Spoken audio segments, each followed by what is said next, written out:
একটা দামি গিফট পেয়ে যদি একটা মেয়ে আই লাভ ইউ বলে, তাহলে আসলে সে আই লাভ ইউটা কাকে বললো? ছেলেটাকে নাকি গিফটটাকে? তাহলে সিগারেটটা ফেলে দাও। পারলাম না। তোমার অনেক আগে সিগারেট আমার জীবনে এসছে, এবার যদি তোমার পর অন্য কোনো মেয়ে আমার জীবনে আসে, তার মানে কি আমি তোমাকে ছেড়ে দেবো? বাজে কথা বাদ দাও জয়, আজকে আমার বার্থডে, সেটা জানো তো? জানি।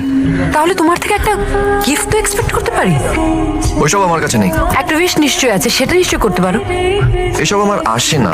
রাইট, এখানেই তোমার সাথে সিদ্ধার্থর তফাৎ জয়। জানো কাল সিদ্ধার্থ আমায় কত বড় সারপ্রাইজ দিয়েছে, বাইরে নিয়ে গেছে, আমায় হীরের আংটি দিয়ে প্রপোজ করেছে। আমি সারা জীবন তোমার সাথে থাকতে চাই জয়, কিন্তু সেই সম্পর্কটাকে ভালো রাখার দায়িত্ব যেমন আমার, তেমনি তোমারও।